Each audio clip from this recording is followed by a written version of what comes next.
Fala galera, História em Pauta número 63. Dessa vez falando sobre a revolta de Stonewall. Só lembrando que quem gostou, clica no gostei, compartilha e se inscreva no nosso canal aqui no YouTube. Fique agora com o vídeo.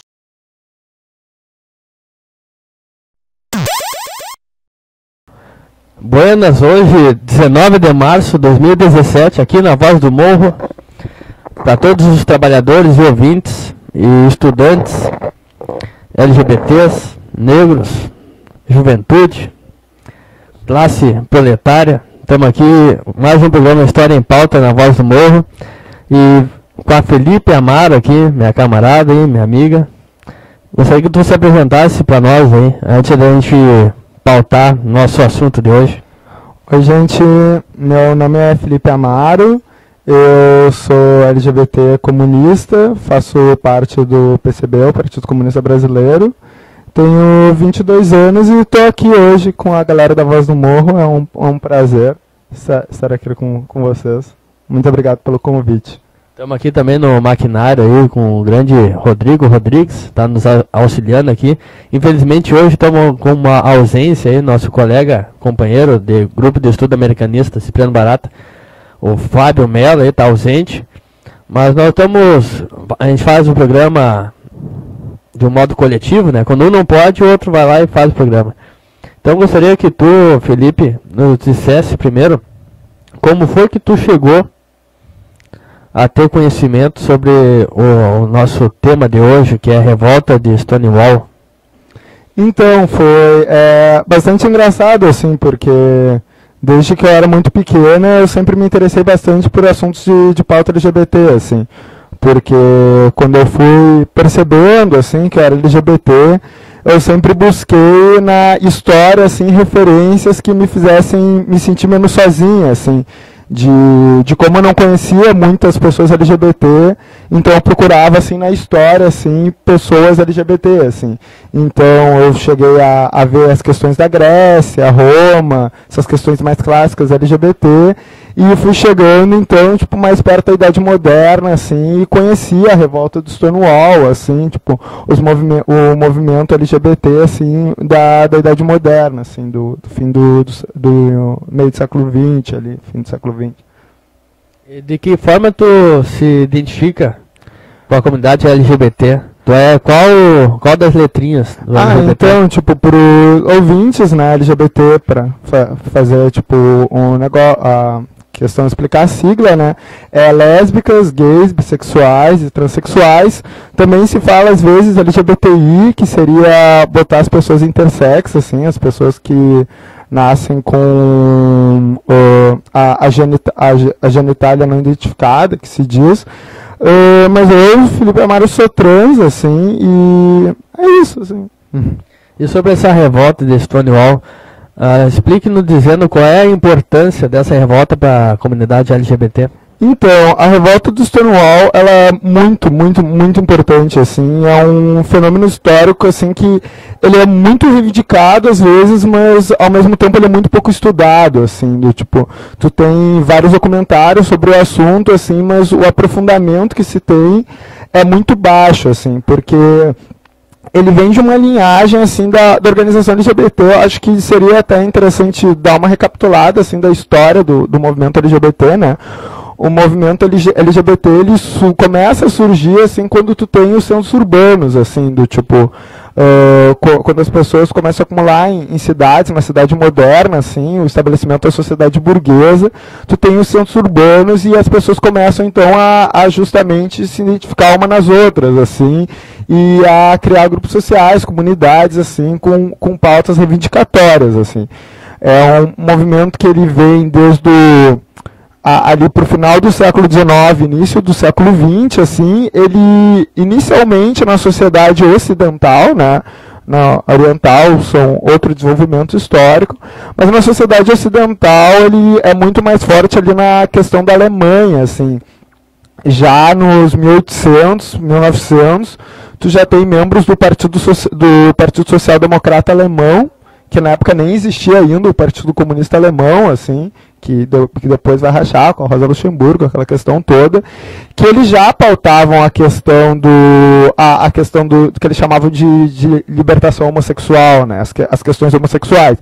E era muito pautado por homens homossexuais, assim, tipo, nessa época era muito pouco debatido a questão da lesbianidade, do tipo, todas as outras siglas referentes, assim. Os socialistas utópicos também, do tipo da época do Marx e antes de Marx, assim, também já começavam a do tipo se questionar sobre certas questões, assim, eles se perguntavam bastante, por exemplo, no momento que tu tem desenvolvimento das forças produtivas, e eles viam muito como o homem e a mulher eram obrigados a ficar um ao outro, né? Porque cada um fazia um papel dentro da casa, do tipo, o homem teoricamente iria trabalhar e a mulher então faria o trabalho doméstico, né? E eles perguntavam então que se com o desenvolvimento das forças produtivas e com a liberação do trabalho doméstico, o homem, então, não seria obrigado mais a escolher uma mulher como parceira, assim. E daí se questionavam se isso não abriria possibilidade para homens ficarem com outros homens, por exemplo, assim, e ter casos e relacionamentos duradouros com outros homens, que era algo que já existia, mas não era como um relacionamento com uma mulher, assim, que era duradouro. E nessa época era muito forte justamente essa visão masculina da coisa, assim, do tipo, não se perguntava do tipo o que a mulher ia fazer, ou se questionava se era de fato natureza da mulher fazer os trabalhos domésticos, era mais o tipo, depois de liberados os trabalhos domésticos, depois de o homem não precisar mais da mulher, então o que o homem faria, se ele ainda se relacionaria com mulheres, ou seja, do tipo esse senso de ver o casamento como uma obrigação, de ver o casamento como um contrato de trabalho, né? E depois de não mais necessário, se o homem não era mais obrigado a ser heterossexual, o que ele faria? Assim, era uma outra visão. E isso foi indo, assim, na Alemanha, principalmente. Tu tem um estouro, assim, das questões LGBTs, até que tu tem o Instituto de Sexualidade da Alemanha, assim, que era uma grande biblioteca que se estudava questões referentes à sexualidade de gênero, que foi lá em 1919, 1920, por aí, que surgiu, e surgiu o termo, por exemplo, transexualidade, assim, foi um termo do tipo de estudos, assim, que se teve. Esse instituto, então, do tipo, toda essa movimentação que ocorria, inclusive o Partido Comunista Alemão promovia, ali na época 18, 19, 20, encontros mundiais para debater essas questões do qual a União Soviética, por exemplo, fazia parte, assim. Só que isso foi interrompido em 1933 com a chegada dos nazistas, né? Então, quando os nazistas chegam e tomam o poder, uma das primeiras coisas que eles fazem é muito real, tipo, no mesmo mês de que os nazistas tomam o poder em 1933, eles queimam o Instituto de Pesquisa de Sexualidade e Gênero, assim. Então, toda aquela biblioteca, todo aquele estudo que tu tinha foi queimado, assim, do tipo, ou seja, sobrou muito a questão da oralidade da coisa. Os comunistas foram perseguidos na Alemanha, né, mortos, e junto com eles também as pessoas que pautavam as políticas LGBT, assim. Então tu vê que ali no final do século XIX para o século XX, tu tem o primeiro ascenso dessa questão, assim, tipo, a sociedade burguesa começa a gerar essas contradições, e logo no momento que a comunidade começa a se articular, e toda a questão é dessa mesma época que teve o julgamento do Oscar Wilde, que é famoso dessa época, ter sido acusado de pederastia e essas questões, chega o nazismo e abafa o caso, assim. Então, tipo, tu tem meio que uma morte do movimento, assim. Quando o Partido Comunista Alemão é desarticulado, a própria União Soviética não dá continuidade sobre esses estudos, assim, e retrocede na pauta LGBT e começa a ter até visões reacionárias sobre a questão LGBT, assim. Então, tu tem meio que uma borracha histórica do nazismo, assim. E por isso que Stonewall é tão importante, assim, que tu tem esse movimento que é abafado em 33, e em 69 ele ressurge. Ou seja, do tipo, é uma coisa meio fênix, assim, ressurge das cinzas. Deve dizer que a primeira vanguarda da luta LGBT foi na Alemanha. Na segunda etapa, a partir da revolta de Stonewall, a vanguarda foi os Estados Unidos. Exato, dá para se dizer assim, tipo, começa ali na Alemanha a primeira etapa e alguns historiadores dizem que o movimento LGBT moderno, assim, de lutas por direitos e tal, começa na Alemanha e a segunda etapa, de fato, nos Estados Unidos, né, na questão do Stonewall. E a própria terceira etapa também, que daria para se dizer, dá para dividir em mais ou menos 3 etapas, também é dos Estados Unidos ali na década de 80, que é a questão da AIDS, né? Então, tu tem esses 3 momentos históricos de movimentação LGBT bastante distintos entre si, e a continuidade entre um e outro é bem dispersa, assim, até tu tem esse em 69 e dos anos 80, tem bastante coisa dos anos 60 e 70, mas a dispersão é diferente. Vou falar um pouco mais sobre isso quando a gente chegar lá. Então, o Stonewall, o que foi? Tu tinha um cenário nos Estados Unidos, então, que ser homossexual era patologizado, né? E para a ciência, então, a questão era... Todo mundo era gay, assim, não existe essa diferenciação transexual, gay, bissexual, todo mundo era gay, pronto, todo mundo era gay, assim, e era assim que o Estado via, assim, pessoas desviantes, a homossexualidade e todas essas questões eram muito associadas, principalmente com a pedofilia, assim, a imagem que se tratava que homossexuais eram predadores de crianças, assim, que eles queriam lá corromper as criancinhas, assim, muito associado com a pederastia grega. Será que isso aí tem alguma relação com as ofensas aos comunistas e comedores de criancinhas? Será que tem alguma relação com isso? É provável até que tenha, porque os comunistas, eles historicamente são taxados desse tipo de questão. Por exemplo, nos Estados Unidos, os comunistas eram chamados de nigger lovers, ou seja, amantes de pretos, assim, porque eles eram os que defendiam os direitos negros nos Estados Unidos. A vanguarda de defesa do direito negro nos Estados Unidos era o movimento comunista, então eles eram vistos como amantes de pretos, assim, ou seja, uma coisa que era visto como ruim, assim. Então é de fato capaz que tenha relação, porque o movimento LGBT ele sempre teve relações, assim, com o movimento comunista, que nem eu falei lá na Alemanha. O próprio Oscar Wilde, que não era comunista, não era nada, mas, por exemplo, ele era simpático à ideia do socialismo, gostava de pensar, ele flertava com o socialismo utópico, assim, porque essa questão para a comunidade LGBT, a questão da libertação sempre foi muito forte, né? Mas voltando então para o Stonewall, assim, qual era o cenário nos Estados Unidos, né? A homossexualidade ela era vista como uma doença, e logo toda doença tem uma cura, né? Então o que eles faziam? Eles pegavam jovens homossexuais, assim, e botavam em institutos psiquiátricos e faziam testes. Por exemplo, tu pegava aquela pessoa, botava cabos no pênis do homem, por exemplo, assim, e botava cabos no próprio homem e mostrava, por exemplo, imagens de homens nus, assim. E toda vez que aparecia uma imagem de homens nus, essa pessoa tomava um choque de alta voltagem.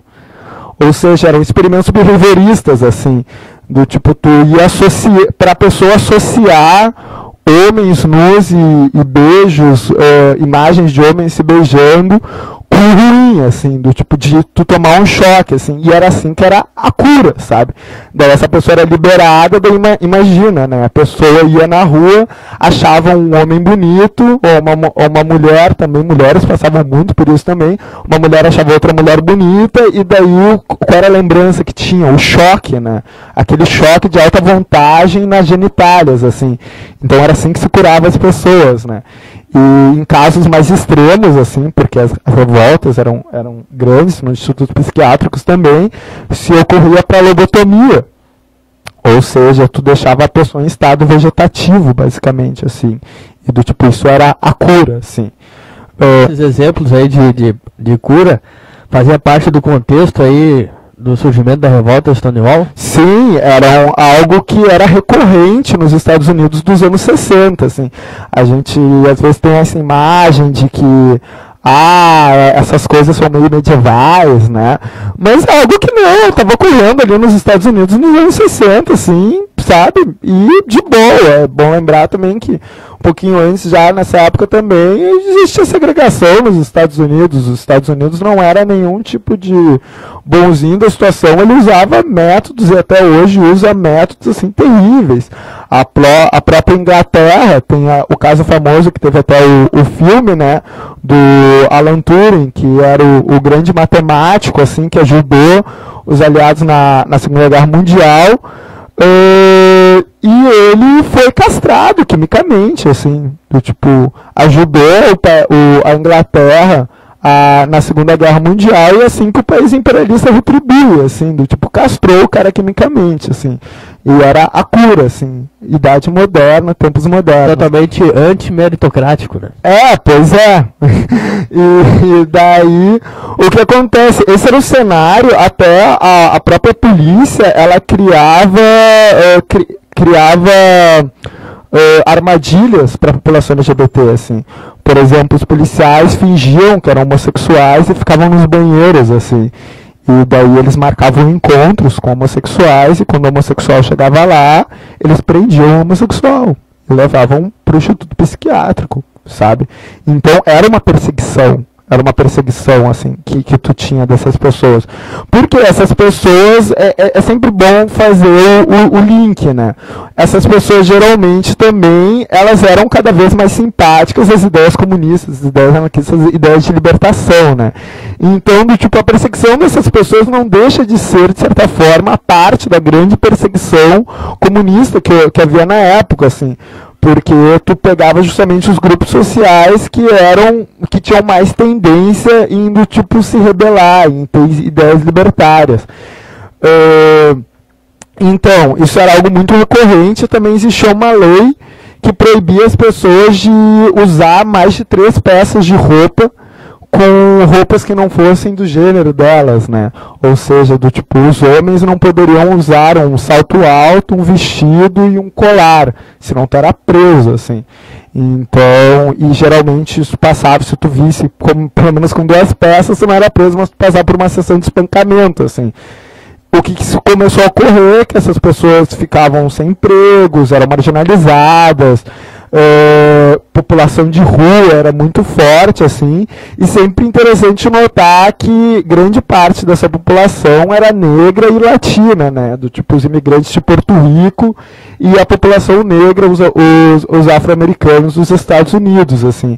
A questão LGBT era forte nesses grupos sociais, assim, até porque, não que não fosse nos brancos e afins, mas a questão se dava de outra forma, a família podia encobrir toda essa questão, sabe? Mas ainda assim, claro, ocorria de pessoas brancas, por exemplo, que no exército eram encontradas praticando atos homossexuais e do tipo perdiam a carreira, tudo, perdia a chance de emprego, sabe? Tu era fichado pra polícia, acabou a tua vida, sabe? Tu não vai conseguir emprego mais nada. Ou seja, pra onde que ia pra essas pessoas? Pra rua, assim, era uma marginalização muito grande. E daí, nesse contexto, tu tinha um bairro específico em Nova York, o Village, né? Que era do tipo um reduto de bairro mais libertário, assim, tipo, os homossexuais podiam andar de mãos dadas na rua, se beijavam e tal, mas ao mesmo tempo era um bairro extremamente perigoso, criminalidade alta e questões afins. E lá do tipo era um grande reduto da comunidade LGBT, e o próprio bairro então era dividido, assim, no início do Village tu tinha do tipo uma população LGBT mais classe média, assim, e pro fim, onde que ficava o Stonewall era um bar, né, tu tinha do tipo população de rua, tinha uma praça ali perto do Stonewall, onde tinha vários moradores de rua, prostituição forte, tanto de homens quanto mulheres, quanto travestis, tipo, tudo muito forte ali naquela área. E o Stonewall, então, era um bar sujo, bastante sujo, assim, às vezes a gente pensa bar LGBT, a gente pensa aquela coisa, um bar cheio das coisas, maravilhoso, mas não, era um bar bastante sujo, era um bar controlado pela máfia, assim. E era, os preços da cerveja eram muito caros, assim, porque era muito estratégico, né? Do tipo, as pessoas iam lá e onde mais a população LGBT ia beber, sabe? Não tinha opção. Não tinha opção, então elas eram obrigadas a ir nos bares da máfia, que a máfia então vendia, sabe? E era uma cerveja de péssima qualidade, aguada, batizada, tudo de ruim, assim. Me diz uma coisa, durante essa revolta que durou 3 dias, se eu estiver errado me corrija, existia a sigla LGBT ou era GLS? Não, aí que tá. A questão que se dava é que as próprias denominações LGBTs, elas são algo muito engraçado, assim, eu gosto muito de pensar sobre isso, porque essas denominações LGBTs não é algo que a própria comunidade se dá, né? Do tipo, geralmente, a maioria desses termos são termos ofensivos, né? Do tipo, modo que tu chama a pessoa pra ofender ela, assim. Por exemplo, aqui no Brasil a gente tem bicha, viadinho, tu tem baitola, todas essas questões são termos que do tipo de ofensa, assim, viado também, do tipo, são termos de ofensa que a própria população LGBT do tipo toma pra si, assim, do tipo usa como próprio escudo, ou seja, aceita o termo e começa a usar para si própria. Então, não é algo assim que meio que surge organicamente, assim, até o próprio a própria questão da homossexualidade e tal, é um discurso médico, assim, sabe? É uma questão médica, assim, que tu atribui a essas pessoas, porque essas pessoas elas não têm voz para fazer a própria história, digamos assim, sabe? Do tipo, isso é muito interessante. Do tipo, não houve uma grande convenção das pessoas LGBTs e pensaram do tipo, como nós vamos nos chamar, etc, etc, etc, né? Até se a gente for pensar que no Brasil, né, a gente usa o termo gay, né? Mas o termo gay... Ainda tá no som? O termo gay, do tipo, ele não surgiu aqui, né? Do tipo, é um termo que veio dos Estados Unidos e se usa para denominar as pessoas aqui, né? Então,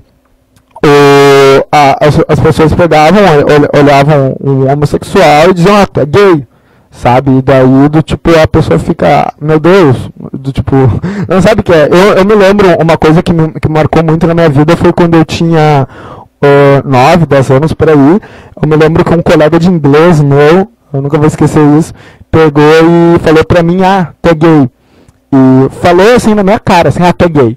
E daí eu perguntei pra ele, assim, genuinamente, assim, do tipo, e ele falou isso como uma coisa ruim, uma coisa tal, eu não sabia exatamente o que era. E eu perguntei, o que é gay? E ele falou assim pra mim, eu não sei, mas eu sei que tu é. Então, do tipo, eu acho isso um exemplo muito bom, porque é justamente isso, tu denomina a pessoa de uma forma, a própria pessoa não sabe o que é aquilo, assim. A própria população não se autodenomina dessa forma, assim. E ela simplesmente acaba se identificando com aquilo. Daí, daqui a pouco eu conheço outra pessoa e eu vejo do tipo, outro guri que chamam assim, ficam chamando ele de gay, babá. E daí eu vejo que eu e ele temos algo em comum. Daí eu vejo outra guria que do tipo, todo mundo chama ela de lésbica, babá.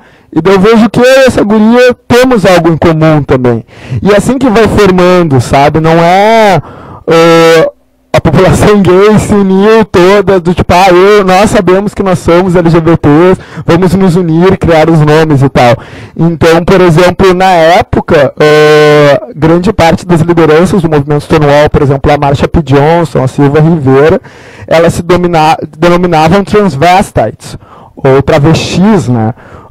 Também o termo crossdresser era muito usado, até aqui no Brasil se falava muito dos transformistas, ou seja, e são termos hoje que caíram em desuso. Hoje, por exemplo, ninguém mais fala muito transformista, a nova geração começa a usar, por exemplo, drag queen, ou seja, termos de inglês, assim. Até eu vi uma entrevista muito interessante com uma travesti, esses dias que saiu na internet, ela tinha uns 50, 60 anos, assim, que era uma idade muito difícil de chegar, sendo travesti, chegar nessa idade muito difícil, que a estimativa de vida é por volta dos 40 anos, assim, e dela fala que na idade dela, quando ela era nova, assim, não existia essa coisa de mulher trans, assim, Do tipo, tu era travesti, sabe? Então, assim como hoje nos Estados Unidos, hoje tem muito forte isso do transhuman, assim, e se denomina até a liderança desse movimento como transhuman, ou seja, mulher trans. Mas na época elas não existia esse termo de forma tão consolidada, e a linguagem, assim, é uma street queen, ou seja, uma rainha da rua, uma transvestite, ou seja, uma travesti, uma crossdresser. Não existia essa questão, sabe, do tipo, tu vê as pessoas chamando de nomes e tu adotava aqueles nomes, assim, e se juntava com as outras pessoas que tinham esse nome, assim. Então era até a própria Silva Rivera, assim, que até hoje está viva. Está viva, eu acho. Eu sei que ela viveu mais do que a Marcha, mas ela falava que, por exemplo, era um debate muito grande do tipo, se elas eram mulheres, se elas eram travestis, o que elas eram, sabe, do tipo, tu tinha os médicos dizendo que elas eram transexuais, só que do tipo, transexual é um termo patologizador, né, é um termo do tipo, essa pessoa é doente, a doença dela é a transexualidade, ela tem uma disforia de gênero, né, até como homossexual, era muito pouco tempo atrás, né, foi nos anos 90, assim, que caiu, assim, a patologia. Então, era um debate muito grande e a própria população LGBT teve muito pouco o que dizer sobre o que achava sobre esse debate, assim, porque é algo que os médicos definiam, assim, né, e como, por exemplo, travesti hoje não tem acesso à universidade, sabe, então, tipo, travesti não tem acesso a uma faculdade de medicina. Então, o que acontece? Tu tem as pessoas que estão na faculdade de medicina que nunca viram uma travesti na vida durante a faculdade, nunca conviveram com travestis durante seu período de vida escolar, do nada viram médicos e daí olham aquela pessoa uma vez na vida e diz pra pessoa, tô doente, eu sei qual é a tua doença, tu é uma travesti, tu é uma mulher transexual, tu é isso, tu é aquilo. E essa pessoa geralmente é uma pessoa em situação de rua, sabe? Uma pessoa que do tipo tá na prostituição desde os 13 anos e pensa, ok. Como é a situação da maior parte dos revoltosos, né, do Stonewall. Sim. Eram moradores de rua, né? Moradores de rua, população negra, população latina, meninos da prostituição, assim, as travestis geralmente eram garotas de programa também, prostitutas, assim, e o que aconteceu, então? Era muito recorrente nos bares LGBT tu ter a entrada da polícia, assim, o arrombamento da polícia. A polícia chega lá e arromba o bar, e acaba com a festa, assim, do tipo, espanca as pessoas, bota todo mundo na parede e tal, e era recorrente, assim, e nunca tinha havido uma resposta, assim, porque a própria polícia levava isso como uma diversão, assim, porque uma coisa, por exemplo, do tipo, tu tinha tu tem sempre isso de tentar tornar o outro como inofensivo, assim. Por exemplo, nos Estados Unidos eles têm muito forte essa questão de fazer, nos Estados Unidos aqui também, de fazer tipo negro burro, né? Tipo, os negros são burros. Por quê? Porque para eles parecerem mais inofensivos, assim, sabe? Ou seja, que não são um perigo real, né? E daí tu tem a mesma coisa na comunidade LGBT. A comunidade LGBT é frágil, sabe? A própria polícia caiu na própria história deles, né? De vender a população LGBT como algo frágil e como algo que não vai se botar, sabe? Olhavam no tipo, esse bando de bicha, com maquiagem, com salto alto, com unha pintada, do tipo, eles vão se revoltar contra a polícia, sabe? E assim, a própria população começa a se ver, assim, sabe? Uma coisa, uma autofobia, assim. Pensa, eu sou uma bicha, o que eu posso fazer, sabe? Tipo, o policial, um homem forte, másculo, bababá, e eu sou uma bicha, o que eu vou fazer? Então, era uma relação muito assim. Mas no Stonewall foi diferente. E porque as pessoas estavam muito satisfeitas, assim, porque foi uma revolta LGBT, mas ao mesmo tempo foi uma revolta da população de rua. Isso é muito importante falar, do tipo, quem começou os direitos LGBT, as revoltas LGBT, não foi do tipo a bicha engravatada, que era empresária, sabe? Tipo, um empresário que era um homossexual enrustido, tinha a vida dele, a mulher dele, daí nos finais de semana dizia pra mulher que ia fazer uma viagem e saía com um colega de empresa, trepavam e tal, e daí depois voltava pra vida dele como se nada tivesse acontecido. Não foram essas pessoas que fizeram isso, sabe? Não foi essas pessoas não militavam pelos direitos LGBT. Quem militou pelos direitos LGBT, de fato, foi a população de rua, foi a população negra, foi a população latina. Então, tipo, foi uma revolta LGBT, mas ao mesmo tempo foi uma revolta negra, ao mesmo tempo foi uma revolta latina, e ao mesmo tempo foi uma revolta daquela parte da classe trabalhadora totalmente marginalizada, né? Isso é muito importante se pontuar. Então, a Marsha P. Johnson e a Silvia Rivera e várias outras pessoas, assim, da época começaram a articular, então, do tipo de revidar a polícia, assim. E daí teve esse dia no Stonewall que a polícia chegou e foi um abate como qualquer outro abate, assim. Do tipo, eles chegaram lá, botaram todo mundo na parede e tal. Só que lá, as travestis, então, começaram a fazer pressão para se botar contra a polícia, né? E o que aconteceu? Elas começaram a dizer não para a polícia. E o que ocorreu foi, então, que tipo, começou a rolar um tumulto, assim, tentou se atiçar a população do bar, o bar estava bem cheio, e a Marsha P. Johnson, então, pega um tijolo, né, porque o bar era uma coisa em pedaços, etc., pega um tijolo e atira na cara de um policial, assim. E daí, isso é muito simbólico, porque tipo, tu vê toda aquela população e daí tu vê uma travesti negra, pega um tijolo, e é toda montada, cabelão, etc., pega um tijolo e atira na cara do policial. Todo bar olha aquilo e pensa, do, tipo, se ela fez isso, sabe? Se ela fez, tipo, mostrou a capacidade, a força interna que tinha aquelas pessoas.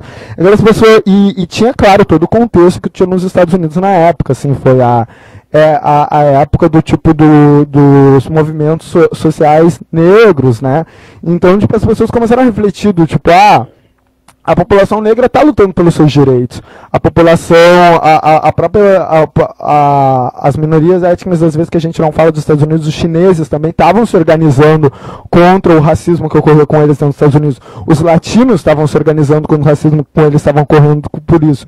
E nesse contexto, tu tem algo que era muito forte nos Panteras Negras, que era do tipo amor próprio, né? Toda aquela questão de amar quem tu é, na questão do tipo, os Panteras Negras, do tipo, usavam Black Power, reivindicavam sua história como negros e tal. E tu começa a ter isso no movimento LGBT também. Tu não começa mais, assim como os negros pararam de se ver como algo inferior, né, como algo do tipo, eu sou negro, inferior, a minha cultura é ruim, o meu cabelo é ruim, e começaram a dizer, não, meu cabelo é massa, minha cultura é massa pra caralho. E a população LGBT, ao ver isso, pensou, a gente também pode, tipo, a gente também é massa pra caralho. E se pegou, se atirou o tijolo no policial. Os policiais não sabiam o que fazer. Porque, do tipo, eles nunca imaginaram que isso ia ocorrer, assim, do tipo, eles nunca chegaram a pensar na possibilidade de isso ocorrer, assim. E isso fazia muito parte das medidas higienistas da cidade, de tu limpar a cidade das travestis, né? Que é algo que a gente pode fazer um laço aqui com o Brasil, que na época da ditadura militar também se teve essas medidas de higienização, né? A década de 60, 70, 80, isso era muito forte, assim, do tipo de a polícia ir, por exemplo, pegar as travestis, botar na prisão ou matar mesmo. Geralmente se matava. E as travestis aqui do Brasil, elas tinham um método muito interessante, assim, principalmente na década de 80, que era o boom da AIDS, né? Elas botavam gilete na parte, nos lábios, assim, entre os dentes e os lábios, e quando a polícia vinha, elas se cortavam, porque a polícia achava que todo mundo que era LGBT tinha AIDS, né? E a AIDS era transmitida pelo sangue. Então elas se cortavam pra polícia não tocar nelas, assim. Porque daí a polícia do tipo ignorância, porque não se pega AIDS desse jeito. Mas a polícia tinha medo de tocar na população LGBT sangrando, assim, porque achava que ia pegar alguma coisa. Daí as travestis pegavam as giletes e se cortavam, assim, e do tipo, pra poder fugir da polícia, a polícia não pegar elas, assim. Isso é muito interessante, que ocorreu aqui no Brasil. Seria um exemplo, uma experiência concreta de luta de classes, a revolta de Stonewall? Não, com certeza. Do tipo, a questão da classe era muito forte, assim, porque do tipo, essas pessoas, elas na prática, elas estavam sendo exploradas, né? E elas tinham, apesar de ser população de rua, a maioria, a grande parte, analfabeta, conhecimentos muito poucos, tu tinha aquela explosão do movimento comunista e as coisas começaram a rondar. Os Panteras Negras eram muito fortes nisso, até tanto que depois a Marsha P. Johnson e a Silva Rivera fizeram uma organização, entraram em contato com os Panteras Negras e, claro, não tinham o conhecimento teórico de ler, mas tinha a fala, né? A questão oral que era muito passada, e veio da exploração, que era tudo aquilo, do tipo de como era interessante que elas estivessem naquela posição. Porque, veja bem, com a população LGBT patologizada, isso é muito interessante pensar. Esse médico que do tipo, o trabalho dele era pegar jovens homossexuais, botar fios e eletrocutar eles, era o trabalho dele isso. E do tipo, ele dependia desse trabalho, por exemplo, para alimentar os filhos dele. Ele dependia desse trabalho para se manter vivo, sabe? É questão do mundo capitalista, né? Então tem uma contradição, assim. Não é interessante que se mude isso, porque é todo um sistema de sustentação. Tu tem toda a indústria farmacêutica, etc., e instituições psiquiátricas baseadas nisso. Imagina se do dia para a noite, assim, se dissesse, não, homossexualidade não é uma doença, que era um conhecimento que existia na época, mas nunca foi aceito. Por que não foi aceito? Porque se tu dissesse isso, tu quebrava umas 5, 4 porra de empresa, tá ligado? Porque olha quanto move, tu move o empresário que faz as máquinas de eletrochoque, tu move do tipo quem banca essas pesquisas, ou seja, a própria existência dessa, tu move a máfia, e para a máfia é interessante que surja essa população marginalizada, para ela criar espaço para essa população e vender cerveja hiperfaturada. E para a polícia é interessante que a máfia se baseie nisso, porque a polícia e a máfia sempre foram muito ligadas, né? Então, do tipo, rolava ali os esquemas entre polícia e a máfia. Então, a máfia ganhava dinheiro com isso, a polícia ganhava dinheiro com isso, a burguesia ganhava dinheiro com isso, e tudo era na base do quê? Dos oprimidos ali, do tipo, era do tipo pensado e interessante que aquela população tivesse na rua, né? E foi, de fato, uma revolta popular, né? E o que ocorre, então? A polícia não sabe o que fazer, né? Voltando para a revolta, e fecha o bar e tranca as pessoas lá dentro, assim. E as pessoas começam a confrontar a polícia, e a polícia é muito engraçado. A própria polícia dá entrevista dizendo que eles sentiram medo que eles nunca sentiram antes. Porque uma coisa é eles sentirem medo, sei lá, de prender homens brancos, etc., e saber que aquela pessoa podia reagir, mas eles pensavam, eles não estavam acostumados de como a população LGBT ia reagir, né? E a população LGBT começava a dançar, cantar, fazer coisas obscenas, assim, ou seja, do tipo algo que confundia a polícia. Eles não estavam acostumados a lidar com aquele tipo de situação. Eles trancaram e eles viram que a população estava muito agressiva, e eles tiraram de não lançar tiros, assim, porque eles tinham muito medo do que ia acontecer, assim. Eles viram que se eles fizessem alguma coisa, aquelas pessoas iam matar eles. E daí eles viram que a população LGBT era capaz de matar. E a população em volta do bar começou a ver o que estava acontecendo e começou a se mobilizar também na parte da rua e fazer pressão. E quando tu vê, aquilo que começou com uma questão LGBT também virou uma questão de bairro, né? Porque aquela parte do bairro começa a se movimentar. As pessoas dos seus apartamentos começam a berrar e se botar contra a polícia. E do nada a polícia vira minoria, assim. e as pessoas cortaram os cabos telefônicos e todo tipo de questão para a polícia não ter nenhum tipo de comunicação para chamar os reforços. E depois, quando finalmente se abre o bar do Stonewall, tu tem uma massa de pessoas, e essa massa de pessoas, do tipo do bairro, etc., começa a perseguir a polícia, assim, pelo bairro. E eles conheciam o bairro perfeitamente, e as pessoas que estavam na revolta dizem que parecia uma hidra, porque a polícia atacava numa frente, mas tipo, era tanta gente que já tinha pessoas por trás, assim. Eles conseguiram cercar a polícia por todos os lados e quebraram o bairro, quebraram viaturas, fizeram tudo, assim, e do tipo, a polícia estava muito confusa com a situação, porque as bichas quebravam as viaturas, subiam em cima da viatura de salto e saia, começavam a cantar, dançar e cantar as músicas LGBT da época, assim. Eles pensavam, tipo, meu Deus, como é que pode? E é ali que começou algo muito interessante, que era o senso de orgulho e de capacidade, aquelas pessoas verem a força interior que elas tinham. E daí que surgiu o famoso orgulho gay, né? O orgulho LGBT. Porque essa questão do orgulho, da questão do amor próprio, né? Que era a questão também dos Panteras Negras, etc. Que é a base fundamental para tu ter uma organização, sabe? Do tipo, tu conhecer e se aceitar e não cair no discurso da classe dominante do que tu é, né? Então, do tipo, aquelas pessoas pensaram, a gente é bizarro, mas do tipo, a partir da visão de quem? Da ótica de quem que isso tá sendo visto? Então, teve todo esse movimento e durou a madrugada inteira, assim. E daí eles conseguiram jogar a polícia para fora do bairro, ou seja, tipo, eles ganharam da polícia. E isso é muito interessante, tipo, a Nova York, assim, do tipo, o centro ali dos Estados Unidos, do mundo capitalista, assim, era do tipo, o Washington pode ser a capital dos Estados Unidos, mas a capital do tipo real, assim, dos Estados Unidos, né, era Nova York, onde tudo acontecia, e os Estados Unidos, como tipo potência capitalista mundial do mundo na época, tu estava tendo ali uma revolta do qual, do tipo, a população LGBT consegue jogar a polícia para fora de um bairro. Imagina o efeito psicológico que isso teve para essas pessoas, o senso de poder que elas começaram a ter e pensar sobre si mesmas. E daí o segundo dia era muito tenso, né? Porque pensaram, a polícia vai voltar, né? E a máfia estava muito braba. E a máfia, o Stonewall foi totalmente quebrado, a polícia quebrou o Stonewall inteiro, assim, e também as próprias bichas na questão da revolta, né.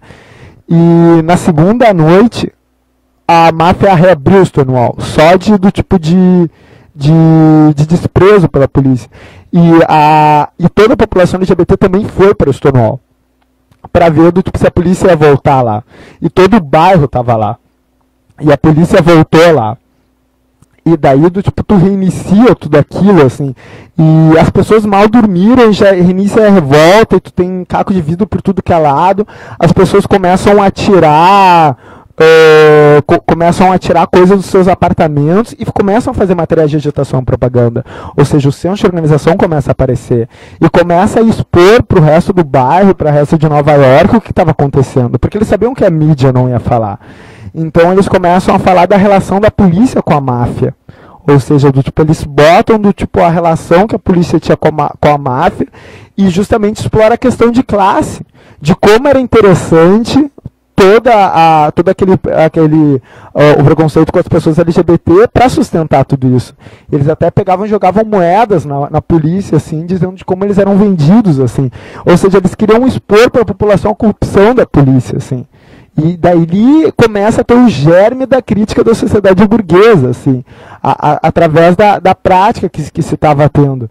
Então tu tem as pessoas atirando dos seus apartamentos, coisa na polícia, as pessoas atirando moedas para a polícia para mostrar de como eles eram corruptos e tal. Ou seja, a polícia era desmoralizada, sabe? Do tipo, a polícia era totalmente desmoralizada. E tu teve uma outra noite de confrontos. E então, a partir disso, isso culminou no terceiro dia, que eles fizeram vários panfletos para fazer uma marcha para dizer que eles não, para expor toda essa situação, para do tipo o resto de Nova York saber o que estava acontecendo, sabe? E saber que do tipo aquelas pessoas não tinham mais vergonha de ser LGBT. Isso é muito importante, porque era um cenário que as pessoas eram perseguidas, sabe? E isso é que nem um movimento comunista, assim. Por exemplo, tu pega na época do macartismo ou a própria ditadura, as pessoas tinham vergonha de dizer que eram comunistas, assim. Ser comunista era algo feio. E então, tu se afirmar comunista, assim, era uma coisa forte, assim. Tu sair na rua como comunista era algo forte. Era isso que essas pessoas queriam fazer. Elas queriam sair na rua e mostrar que chega, sabe? Mostrar que, elas eram população LGBT e elas deveriam ser respeitadas como tal. E daí, através disso, eles organizaram isso mais para o centro de Nova York, e que se teve, então, o germe, que foi a primeira parada LGBT, né? E daí que surge a parada LGBT do terceiro dia de revolta de Stonewall. Aquela massa de pessoas se junta para fazer um grande protesto para explicar tudo o que estava acontecendo, né? E foi um sucesso, assim. Eles estavam com muito medo, porque não sabiam como a polícia ia reagir, né? Porque o centro de Nova York, a polícia poderia reprimir eles muito fácil. Mas a polícia estava com medo de toda essa situação. E daí tu começa a ter pessoas na marcha, nas vizinhanças do Village. Os Panteras Negras começam ali e aparecer nos dias de revolta e ajudar. Tu começa a ter os movimentos ali aparecendo ali para ajudar. E é ali que começa a troca. Os Panteras Negras como movimento marxista-leninista, botando ali, os Panteras Negras eram muito pautados pelo bairro, né? E viram toda essa questão do bairro que se tinha ali e começaram a dialogar com aquela população. E ao mesmo tempo, isso é muito engraçado, os Panteras Negras, eles faziam muitas turnês pelos Estados Unidos para conseguir arrecadação para o partido, né, para manter o partido e para pagar a pena dos militantes da cadeia, né. E nessa mesma época, no final dos anos 60 para 70, tu tem os Panteras Negras, eles recebem apoio de uma crossdresser, uma travesti também na época francesa, Jean Jeannette, que era militante comunista na França. E ela não tinha visto para os Estados Unidos, assim. E é uma pessoa muito interessante, porque ela roubava bancos e era prostituta também, e todo esse tipo de questão, e era uma figura muito importante do movimento comunista na França, assim. E ela tinha um visto negado para os Estados Unidos. E amava os Panteras Negras, assim. E como a França estava numa situação econômica melhor que os Estados Unidos, toda aquela questão, foi para os Estados Unidos para ajudar o movimento dos Panteras Negras, né? E quando foi para lá, viu o cenário de homofobia e LGBTfobia que tinha dentro dos Panteras Negras, assim. E começa a ter debates com os Panteras Negras sobre isso, assim. E falado sobre de como eles tinham que abrir a mente para a questão LGBT e tal, e junto disso estavam ocorrendo as revoltas Stonewall, e os Panteras Negras foram ver as revoltas Stonewall, que era uma revolta de bairro, não deixava de ser, e perguntaram, quem são as lideranças, aquela questão toda, quem é que está movimentando toda essa galera? E daí eles olharam para duas travestis de rua, sabe? Era aquilo que eles tinham que, com aquilo que, aquelas pessoas que eles tinham que lidar, assim. E isso depois, no meio dos anos 70, o Rip Newton, né, que era o secretário-geral dos Panteras Negras, ele até solta uma nota sobre de como os Panteras Negras devem ajudar os movimentos que eles chamam de libertação LGBT e libertação feminista, né, que eram algo que eles viram que era tudo a ver com a questão do movimento negro, que eles não podiam mais separar esse tipo de coisa e ter um preconceito com aquele tipo de coisa, né.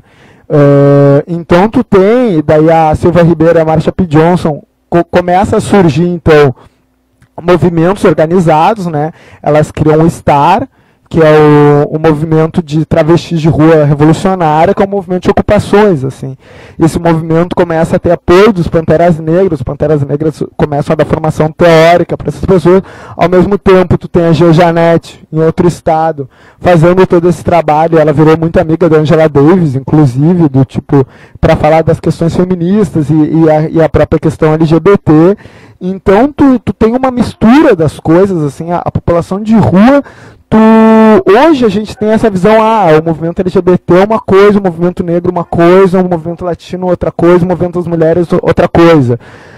Mas ali na prática, né, tudo começou a se misturar, porque era um movimento de bairro, mas era um movimento LGBT, mas era um movimento negro, que era um movimento de imigrantes latinos, que também era um movimento de mulheres, que também era um movimento de alguma coisa, e tudo isso começou a dar um caldo muito grande para a questão. E os Estados Unidos eram muito conscientes disso, né? O próprio secretário de Justiça dos Estados Unidos, nessa época, deu uma questão muito interessante, falou uma frase que eu acho muito interessante, que os países amigos dos Estados Unidos, ele fala, começam a duvidar do nosso amor incondicional pela democracia. Porque os Estados Unidos se botavam como grande defensor da democracia, enquanto eles botavam a União Soviética e a Rússia, a União Soviética e a China, como regimes ditatoriais, né? Mas esse tipo de levante, de revolta, não ocorria nesses países, né? Apesar de toda a questão, a União Soviética sempre pautou muito forte a questão da população negra, a China pautava bastante do tipo, toda essa questão do amor próprio que os Panteras Negras têm, não é à toa que eles também eram maoístas, né? Porque a Revolução Chinesa tem muito isso da raça, assim. Porque se a gente for parar para pensar, a raça é muito ligada com a nacionalidade, né? Tipo, tu fala da raça das pessoas a partir da nacionalidade que elas são, né? E quando a China tinha toda essa questão de que a China era um império milenar, né? E do nada era um império que tinha sido posto aos pés do imperialismo, né? Ou seja, tu tirou a autoestima daquele povo, assim. Os chineses eram tratados como a sujeira do mundo, né? E o Mao tinha toda essa questão do tipo de recuperar a glória da China, mas claro, num sentido comunista e etc, a superação disso. Então eles tinham toda essa questão do tipo de amar quem eles eram, de aceitar eles como chineses, de sua própria cultura. Por isso que o processo revolucionário chinês é tão diferente do soviético. Tipo, a Rússia também teve toda essa questão da marcha da guerra patriótica e toda essa questão, mas a Rússia nunca foi uma colônia, por exemplo, sabe? A Rússia nunca foi nunca chegou a ser tão subjugada, tipo, era subjugada pelo imperialismo, mas não no mesmo nível que a China. Porque a China, desde a época que o Marx era vivo, tu tendo, tipo, a Inglaterra invadindo a China e controlando a China, sabe? A Rússia era uma coisa déspota e tal, mas era o czar, e do tipo, tinha uma autonomia do Estado, sabe? Do tipo, o Estado russo era respeitado como Estado russo, né? Só depois, nos anos da Revolução, que os outros países, para parar a Revolução, começam a invadir a Rússia, né? E as guerras da Rússia e tal, mas é muito diferente a questão da China, né? Onde que foi necessário um processo da população se ver como capaz. E isso tem nos Panteras Negras, e isso dá o caldo cultural para toda a questão dos Estados Unidos e para o movimento LGBT ali que ocorre. Então tu tem esse caldo e os Estados Unidos vê, opa, o que está acontecendo, né? E eles começam a caçar essas pessoas, né? Os Panteras Negras são caçados, os Estados Unidos botam o crack, né, bota o crack dentro dos guetos americanos para matar e viciar a população negra, principalmente os militantes, assim, e eles caçam. Por exemplo, a Marsha P. Johnson foi assassinada, né? Então tu tem, que nem teve nos nazistas que queimaram, perseguiram, etc. Tu tem esse segundo momento que também é abafado. Porque quando a coisa começa a encorpar, depois do Stonewall começou a surgir uma organização LGBT ali, outra aqui, outra lá nos Estados Unidos. Isso começa a repercutir no Brasil também. Tu tem aquele jornal da época da ditadura, o Lampião da Esquina, que era um jornal LGBT que pautava toda essa questão do orgulho LGBT. Tu tem o Black Hill nos anos 70 também, que era a questão do orgulho negro, né? E eram questões envolvidas com a libertação, que envolvia a revolução, envolvia a luta de classes. Então, precisava ser apagado, que nem os nazistas fizeram. Tu ia atrás, matava essas pessoas. Tanto que hoje, né, a gente estava conversando mais cedo, as pessoas não sabem que a parada LGBT tem essa história. As pessoas acham que os direitos LGBTs vieram de um político bonzinho tirou, a burguesia ficou consciente, pensou, não, vamos dar direito para essas pessoas, e de que foi assim, que foi simplesmente, ou até hoje como as passeatas são, que é aquela coisa mais festiva, assim. Mas não, era uma coisa que as pessoas, que nem eu falei, pegavam tijolos e atiravam na polícia, pegavam garrafas e davam na cara de policial. Era uma coisa violenta, os direitos foram adquiridos com uma forma violenta, tu precisava apagar essa história. Do tipo, ao mesmo tempo, uma relação dialética, né? Era insustentável para a classe dominante abafar por completo. Então, do tipo, ela teve que recuar em certos aspectos, com a lei das roupas, por exemplo, acabou. Ou seja, do tipo, houve o recuo do Estado burguês, mas ao mesmo tempo também teve o recuo do movimento, porque do tipo, tu mata o movimento, né? Tu mata o movimento, tu dá com uma conquista que outra, ao mesmo tempo que tu mata o movimento. Então o movimento é morto, assim. E daí, por exemplo, todas essas organizações que começam a surgir, se o movimento não tivesse sido morto, aos poucos elas iam começar a se unir. E a questão dos Panteras Negras, e qual era, então, o pensamento organizacional da época? O marxismo-leninismo, né? O pensamento comunista, o pensamento revolucionário. E, então, do tipo, que era o dominante de todo o contexto de luta de classes, de todo o contexto que depois vai se chamar de lutas sociais, né? Para tirar essa questão da classe, chama de lutas sociais. Que eles vão apagando isso, né? Ou seja, esses movimentos, eu gosto de dizer que eles ficam órfãos, né? Porque o Stonewall e os Panteras Negras, eles começam a pipocar movimentos. Pipocar, por exemplo, existiu Panteras Negras até na Polinésia. O Stonewall vem parar aqui no Brasil. Pipocar movimentos que surgiram desses, e esses movimentos precisam de um pai, né? Precisam de um pai e de uma mãe para dar o norte, né? Para dar o norte. E qual seria esse norte? Qual seria a pai e a mãe dos movimentos? Os Panteras Negras e a STAR, que eram marxistas, que eram marxistas-leninistas e organização comunista. Quando tu mata os comunistas, quando tu mata os Panteras Negras, tu deixa os movimentos órfãos. E movimento órfão, a burguesia vai lá e apadrinha. E diz, olha só, a gente tirou essa lei. Olha só, movimentos sociais. Olha só, por dentro do legislativo a gente consegue, por dentro dos trâmites do Estado burguês, tu vai lá uma vez por ano na rua, faz uma festinha, e é isso aí, né? Então, é toda uma relação dialética, que depois esse movimento fica órfão, quando tu tem o movimento da AIDS, nos anos 80, assim, o movimento da AIDS, ele era bem mais despolitizado do que foi o Stonewall. Porque o Stonewall ele foi uma revolta, de fato, uma revolta popular e muito localizada, né? Mas quando tu fala do movimento da AIDS nos anos 80, tu pode falar de um movimento de massa. Ou seja, o Stonewall é o germe, era um movimento popular, tu não pode dizer um movimento de massa. Do tipo, era um movimento de bairro, de fato era massivo, assim, mas não era tipo um movimento nacional, etc, blá, blá, blá. Tipo, começa a ter contornos disso. Mas quando tu pode falar de um movimento de massas, assim, mais organizado, é um movimento da AIDS, nos anos 80, assim, que a coisa foi astronômica.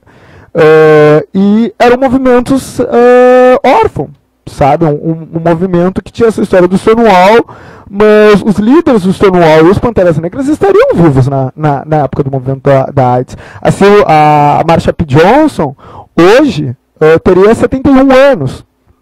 Ou seja, eram pessoas que estariam vivas, né, nessa época do movimento, poderiam direcionar o movimento. E morreram. E o movimento da AIDS ele foi organizado, mas, por exemplo, o movimento da AIDS ele nunca teve um contorno revolucionário, ele nunca teve um movimento de luta de classes. Ele sempre se pautou por uma pauta específica, a pauta da AIDS. E depois disso, nunca foi pensado o além, né? Porque no movimento Stonewall tu tem isso, do tipo, tu conseguiu a reivindicação tu expulsou a polícia do bairro, tu conseguiu tirar a lei, mas e o além? Daí as pessoas começaram a sair do particular, da sua vivência individual, e começaram a ver que do tipo, era mais do que a luta LGBT, era uma luta de bairro, era mais que uma luta de bairro, era uma luta negra, era mais que uma luta negra, era uma luta de imigrantes, era mais que uma luta de imigrantes, era uma luta de classes. Ou seja, começaram a ter noção da totalidade da luta que elas estavam inseridas. Viram e assim que surgem os partidos, né? Os partidos surgem através de as pessoas verem a necessidade que só através de pautas pontuais tu precisa dar uma continuidade para além delas, tu precisa ter um projeto mais total de sociedade. E daí isso foi tomando corpo e morre. E daí no movimento AIDS tu tem um movimento massivo, mas é um gigante com pés de barro, porque ele não tem uma sustentação real. Tanto que teve o movimento da AIDS, que foi enorme, e o que se tem hoje nos Estados Unidos? Tipo, qual foi a continuidade que teve o movimento da AIDS? Nenhuma. Eles conseguiram lá o AZT, aquela coisa toda, fizeram toda aquela pressão, e depois disso, o que veio? Teoricamente, se a gente for analisar historicamente, teria que ter surgido um partido, teria que ter surgido intelectuais orgânicos, teria que ter surgido uma organização maior e pensar, olha, né, é além da AIDS, porque a AIDS também envolvia muita questão da moradia também, porque as pessoas do tipo, existia bairros que se vendia para as pessoas com AIDS para elas morarem lá sabendo que elas iam morrer, para tu ter uma circulação maior de apartamentos. Ou seja, os empreiteiros dos Estados Unidos tinham noção disso. Então, era uma coisa muito além da AIDS, assim. Mas tu não teve isso. Por quê? Porque faltou embasamento teórico. Ou seja, virou um atismo, um movimentismo. Porque no Stonewall tu começa o movimentismo, e esse movimentismo ele começa a ser embasado teoricamente. Né? E com a teoria tu consegue um partido, e afim organização e tal. Mas quando tu só tem um movimentismo, sem embasamento teórico, aquilo morre. E nos anos 90, os anos 80, os anos 90 eram terríveis, porque era um senso comum que o comunismo tinha dado errado, que o socialismo tinha dado errado, que o marxismo estava errado, que o marxismo era ruim, que o marxismo era ditatorial, que o marxismo matou milhões e toda aquela coisa. Então, tu tem um movimento, tu vai embasar ele no marxismo, depois dos anos do marcatismo, sabe? Tu tem toda aquela perseguição de comunistas. As pessoas dos anos 80, elas não tinham acesso nem ao manifesto comunista para ler. Então, elas têm todo aquele movimento e morre. E é interessante ver de como isso é planejado. De como isso foi pensado. Porque os Estados Unidos, ele aprende com a sua própria história. As classes subalternas que não aprendem às vezes com a própria história, porque a história é nos negada, né? Ou seja, o movimento LGBT, o movimento comunista, às vezes ele tende a repetir os mesmos erros. Por quê? Porque a gente não tem noção da nossa própria história, mas a burguesia tem a noção da própria história dela. Então ela viu, a gente deixou esses caras ver os marxismos aí, não sei o que, deu merda. Tira o marxismo dos caras, eles vão se rebelar, mas quando se rebelar, daí o que eles vão fazer depois sem o marxismo? Ou seja, a burguesia começa a ter um monopólio da história, rola os apagamentos, ou seja, é muito importante que role esses apagamentos. A população LGBT não tem noção da própria história, daí vai na parada LGBT e se torna uma coisa ritualística, né? As pessoas estão ali, não sabem de onde que aquilo surgiu, não sabem como conseguiram os direitos, e tal. Hoje em dia, a história da população LGBT é tão negada que se tu pergunta para uma pessoa LGBT assim, quais direitos faltam para a população LGBT? Pergunto para uma pessoa LGBT isso, quais direitos faltam? A pessoa não sabe. A pessoa está na parada LGBT, a parada LGBT não tem nenhuma reivindicação de direito. É como se fosse, e esse é o louco da questão, é como se fosse o dia do trabalho, os movimentos, as organizações sociais fizessem toda uma manifestação, fossem para a rua, etc., pelo orgulho de ser trabalhador. E não reivindicassem, por exemplo, o fim o fim da reforma da Previdência, ou reivindicassem uma greve, ou reivindicassem os fins dos ajustes e tal. Ou seja, é um movimento que vai para a rua e não reivindica nada. E por quê? Porque não sabe sua própria história. Não tem mais conhecimento de si mesmo. Que foi como começou assim. Então hoje tu tem um movimento LGBT que é muito disperso. Então nesse contexto que é importante o nosso programa de hoje sobre ressaltando a revolta de Stonewall. Diz uma coisa, nesse contexto atual aí, tu tem alguns dados para dar para os nossos ouvintes sobre a questão LGBT? Então, a gente tem que hoje Atualmente a homossexualidade não é mais considerada uma doença, né? Apesar de que ainda assim existem instituições privadas que fazem a tal da cura gay, ou seja, há pessoas que passam por tratamento hormonal.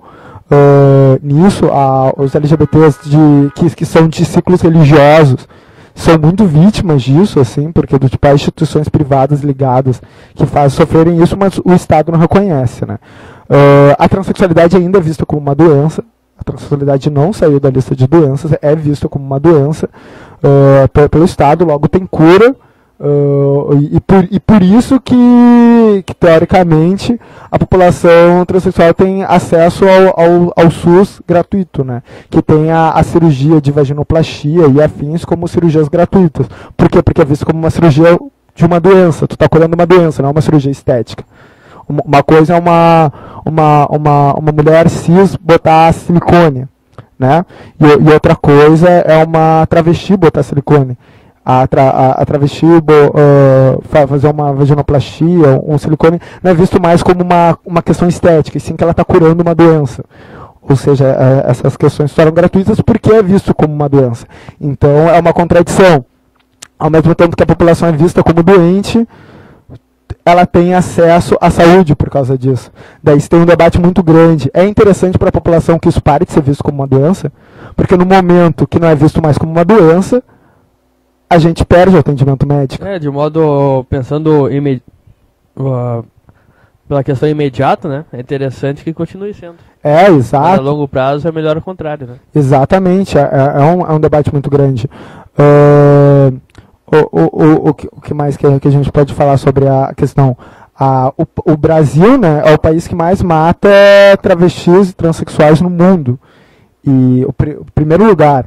E também é o país que mais consome pornografia transexual. Isso é uma questão muito interessante de se pensar.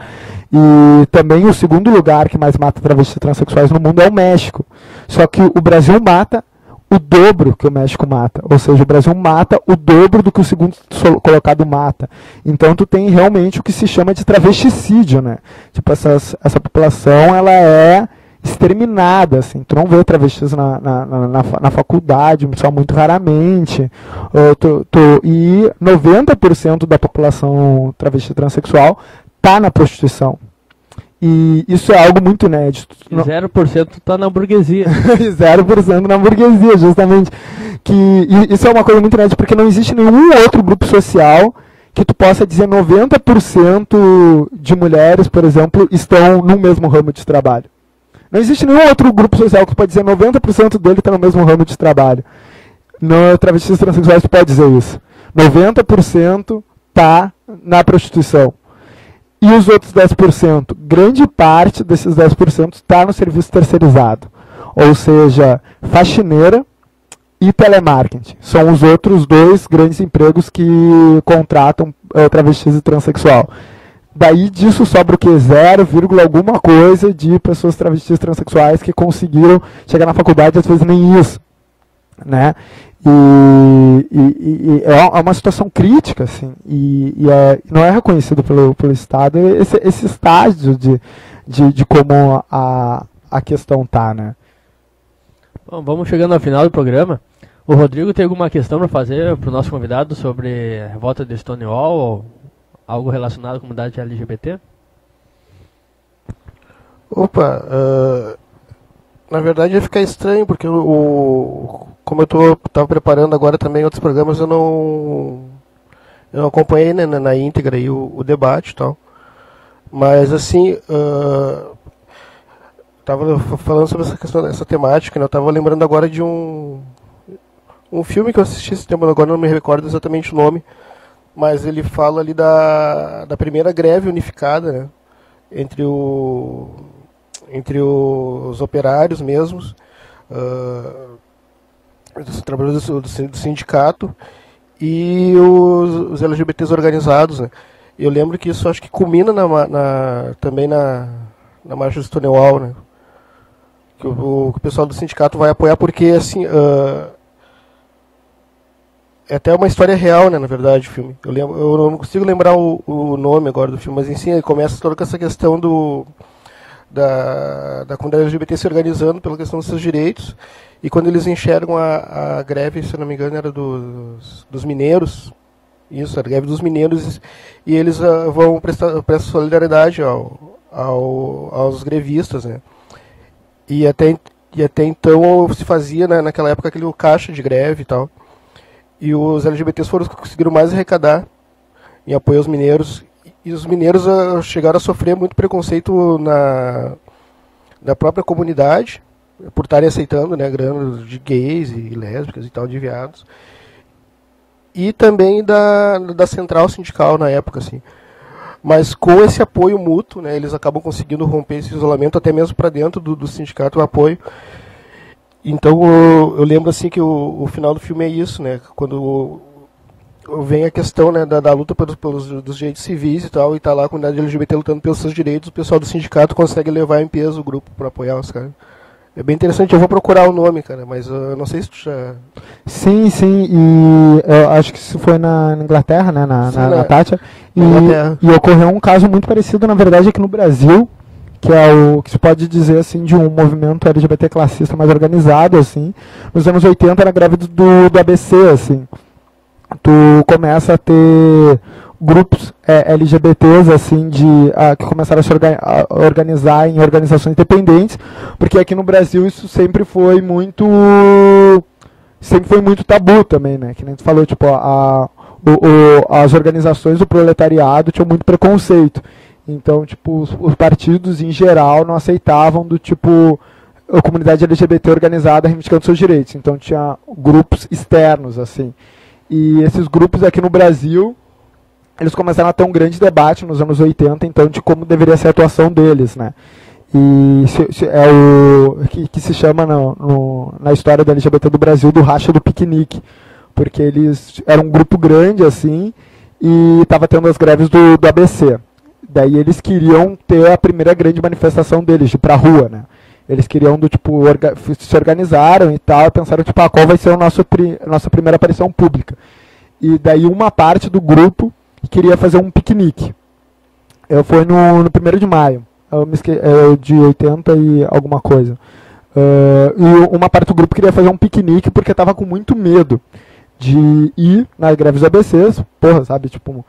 trabalhador de fábrica, assim, a galera mais bruta e tal, bastante LGBTfóbica, e disse não vamos lá, etc, não vamos se mexer lá, e vamos fazer um piquenique. Queriam fazer num bairro meio higienizado de São Paulo ali, ficar por isso mesmo. E teve outro grupo que pensou, tipo, não, vamos lá e vamos apoiar a greve, não sei o quê. E lá apoiando a greve como LGBT. Tem até uma foto dessa cena, que é uma foto bem interessante. E daí houve um racha, assim. Uma parte se negou a ir lá ajudar a greve. E daí a parte que de fato ficou era a parte menor, assim, que pensou, não, a gente vai ajudar a greve. E daí eles contam, assim, de que eles foram pra lá se cagando de medo, né? Se cagando de medo. Porque eles fizeram uma faixa enorme, assim, dizendo... se não me engano, gays em apoio aos trabalhadores nas greves de ABC. Tem que ver direito o que está no cartaz, assim, tipo, na faixa que eles fizeram. Então era algo bem prominente, assim, de que eles eram os LGBTs e eles estavam lá e iam apoiar o negócio. Eles abriram lá e foi um choque, assim, porque ocorreu essa mesma questão, assim. Tipo, no início... teve essa questão do tipo, os trabalhadores não sabiam muito bem como agir, e só que a reação foi muito boa aqui no Brasil. E eles começaram então a participar dos atos como organização LGBT e tal, e depois até se organizaram em partidos e tal, que nessa época o PT era o grande partido da questão, assim, mas se organizaram partidos e tal. E o outro grupo, né, que ficou no piquenique, depois que deu origem às ONGs e essa questão toda, assim, de forma mais despolitizada, assim. Então essa questão ocorreu no Brasil também, do tipo, essa mobilização para apoiar os grevistas, assim, e os grevistas apoiando também de volta o movimento LGBT, assim. Sim, eu gostei porque ele marca assim que de certa forma, cara, é uma discussão que ainda está atual, que é essa questão do classismo, né? A questão da solidariedade de classe também. E às vezes eu vejo o pessoal, às vezes mesmo na esquerda, né, de certa forma, que tem um rechaço muito forte essa questão identitária, que acha que tudo é simplesmente a classe, né? Mas esclarece que dentro da classe, né, tem outros estratos que precisam ter as suas particularidades bem desenvolvidas, estudadas, e de forma alguma, né, isso divide. Na verdade, isso, acho que, pelo menos na minha opinião, acho que amplia, né, o potencial da classe. E eu vejo nesses exemplos, né, tipo, eles não deixaram a sua identidade de lado, e ao mesmo tempo estavam lá fazendo a luta juntos, sabe, entendendo, tendo consciência do todo, né, sem abrir mão da sua particularidade. Chegando no final da conversa aqui, Felipe, fazer a última pergunta. Divulgue para os nossos ouvintes aí o que é LGBT comunista e de que forma tu participa. Então, eu sou militante do coletivo LGBT comunista, né? A gente é um coletivo aqui que existe em Porto Alegre, ele existe também em São Paulo e Pernambuco, e se eu não me engano uma outra cidade, que eu esqueci o nome agora. E é um coletivo que ainda está em formação, assim, um processo de construção, assim. Ele ainda não tem uma articulação nacional muito bem desenvolvida, mas a gente está trabalhando para isso.